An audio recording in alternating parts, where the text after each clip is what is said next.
જય શ્રી કૃષ્ણ મિત્રો. આજે આપણે પુરુષોત્તમ માસમાં અધ્યાય 9ની કથા દુર્વાસાનું આગમન અને ગુરુ શિષ્યની વાર્તા કરીશું. અધ્યાય 9.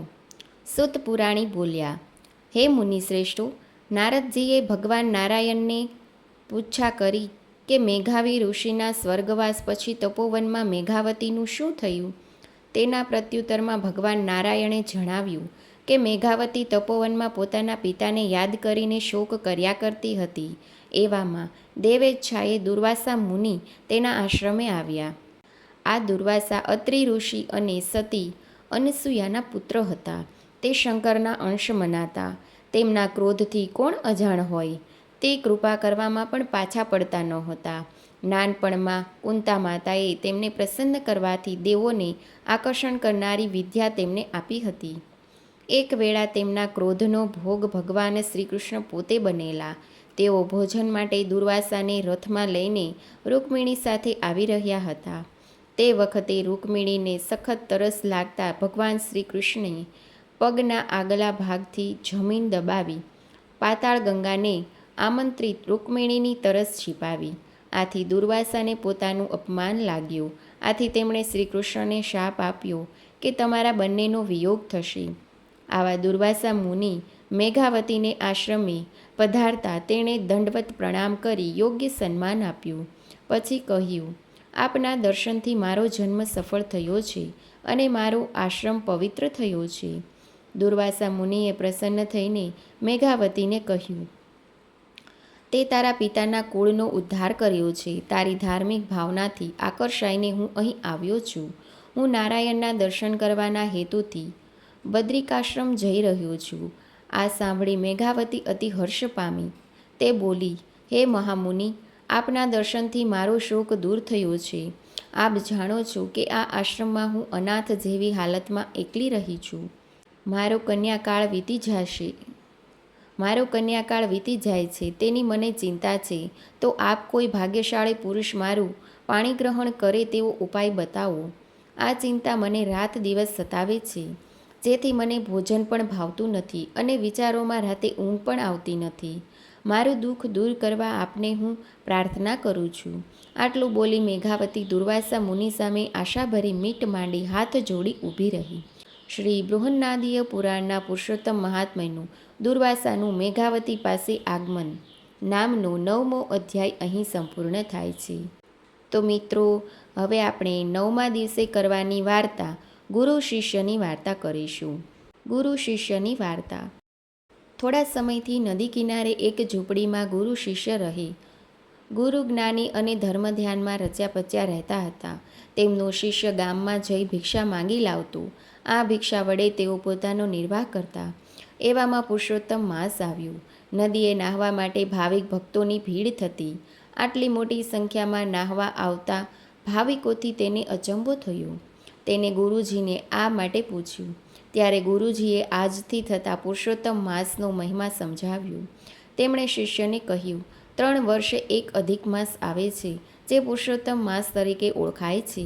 આ માસમાં જે નર નારી વ્રત કરીને સવારે નદીએ સ્નાન કરે, કાંઠાગોરમાનું પૂજન કરે, પુરુષોત્તમ માસના પાવન પ્રસંગોની કથા વાર્તા સાંભળે, યથાશક્તિ દાન કરે, પુરુષોત્તમ ભગવાનની પૂજા અને ભક્તિ કરી, ઉપવાસ કરે કે એકટાણું ધારણા પારણા કરે, તો પુરુષોત્તમ ભગવાન વ્રત કરનારથી સંતુષ્ટ થઈ તેના મનોરથો પૂર્ણ કરે છે.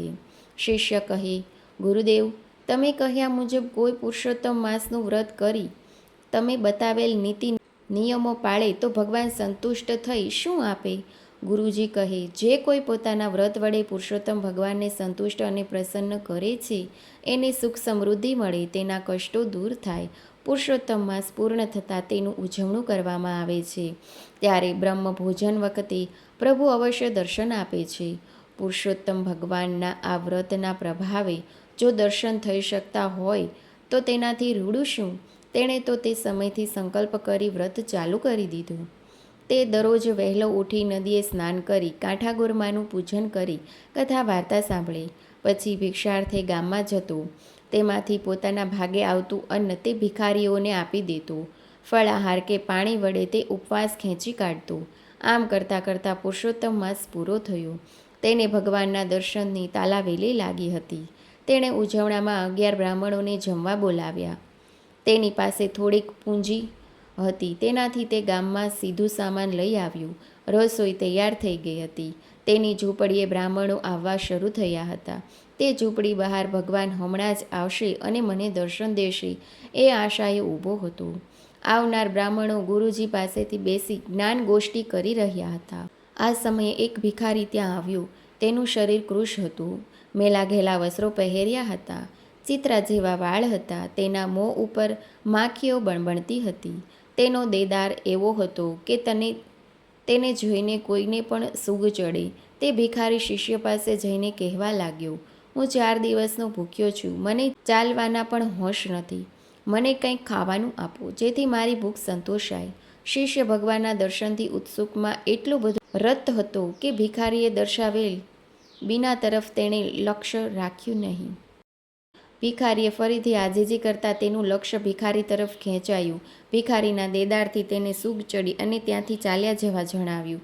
છતાં વારંવાર ભિખારી યાચના કરતો રહ્યો, જેથી તેનાથી કંટાળી શિષ્ય તેને લાકડીથી માર મારી દૂર તગેડી મૂક્યો. બધા બ્રાહ્મણો આવી જતા તેણે બ્રાહ્મણોને ભોજન કરાવ્યું. યથાશક્તિ દાન દક્ષિણા આપીને ઝૂંપડીના દ્વાર ઉપર ભગવાનના દર્શનની આશાએ ઊભો રહ્યો. આમ કેટલોય સમય વીતવા છતાં ભગવાનના દર્શન ન થઈ શકવાને લીધે તે ગુરુજી પાસે ગયો અને જણાવ્યું, તમે કહેલ તે મુજબ મેં પુરુષોત્તમ માસનું વ્રત કર્યું. આજે છેલ્લા દિવસે બ્રહ્મભોજન પણ કરાવ્યું, છતાં હજુ સુધી કોઈ ભગવાનને મને દર્શન આપ્યા નથી. હું ક્યારનો તેમના દર્શનની રાહ જોતો જમ્યા વગર ઊભો રહ્યો છું. ગુરુજી બોલ્યા, હે શિષ્ય, એ શક્ય નથી. ભગવાન અવશ્ય આવશે. કદાચ તું ભગવાનને ઓળખી શક્યો નહીં હોય. શિષ્ય બોલ્યો, હે ગુરુજી, હું ક્યારનો એ જ ધ્યાન રાખું છું, પણ અહીં કોઈ આવ્યું નથી. એક ગંદો ભિખારી આવીને કચકચ કરતો હતો, તેથી મેં તેને લાકડીનો માર મારીને ભગાડી મૂક્યો. ગુરુ જ્ઞાની હતા. તે સમજી ગયા કે ભગવાન સ્વયં ભિખારી સ્વરૂપે અહીં આવ્યા હશે. શિષ્ય તેને ઓળખી શક્યો નહીં હોય. ગુરુજીએ તરત જ સમાધિ લગાવીને જોયું તો તેમને ખાતરી થઈ ગઈ કે સ્વયં પુરુષોત્તમ ભગવાન જ ભિખારી સ્વરૂપે આવ્યા હતા. ગુરુજી બોલ્યા, હે શિષ્ય, ભિખારીના રૂપમાં ભગવાન સ્વયં આવ્યા હતા. તારું એટલું પુણ્ય કાચું કે તું આવેલી તકને લાભ લઈ શક્યો નહીં. શિષ્ય બોલ્યો, હે ગુરુદેવ, હું મૂર્ખ નથી કે ભગવાનને માર મારું. મેં તો ભગવાનની પૂજા કરવા માટે બધી તૈયારી કરી રાખી છે, પણ ભગવાન આવ્યા જ નથી. શિષ્યને ગળે આ વાત ન ઉતરી. ત્યારે શિષ્યને ખાતરી કરાવવા ગુરુજીએ દીન ભાવે અને શ્રદ્ધાથી પ્રાર્થના કરી, હે પુરુષોત્તમ ભગવાન, તમે ભિખારીના સ્વરૂપે આવી આ શિષ્યને ખરા સ્વરૂપમાં દર્શન કરાવ્યા વિના જતા રહો. તેનાથી તેની શ્રદ્ધા તૂટી જશે. તેના બધા અપરાધ ક્ષમા કરીને તેને દર્શન આપો. કૃપાનાથ ગુરુજીની પ્રાર્થનાથી તરત જ પુરુષોત્તમ ભગવાન પ્રગટ થયા. તેમના તેજનો પાર નહોતો. અનુપમ રૂપ હતું, છતાં તેના શરીર ઉપર લાકડીના મારના સોળ ઉઠેલા હતા. ભગવાનના શરીર ઉપર લાકડીના સોળ જોઈને શિષ્ય તરત જ તેમના ચરણોમાં ઢળી પડ્યો અને પોતાની થયેલ ભૂલ બદલ વારંવાર માફી માંગવા લાગ્યો. ભગવાન બોલ્યા, હે મૂરખ શિષ્ય, મારા સ્વરૂપ અનેક છે. હું ક્યારે કયા સ્વરૂપમાં પ્રગટ થાઉં એ કોઈ જાણી શકતું નથી. એથી જે જીવ ઉપર દયા રાખે એ જ મને પામી શકે છે. માટે આજથી કોઈ ભિક્ષુક પણ તારા આંગણે આવે તો તેને આદર સાથે ભોજન કરાવજે. તેને ધૂતકારી કાઢીશ નહીં. આટલું કહી ભગવાન અંતર્ધાન થઈ ગયા. બોલો શ્રી પુરુષોત્તમ ભગવાનની જય.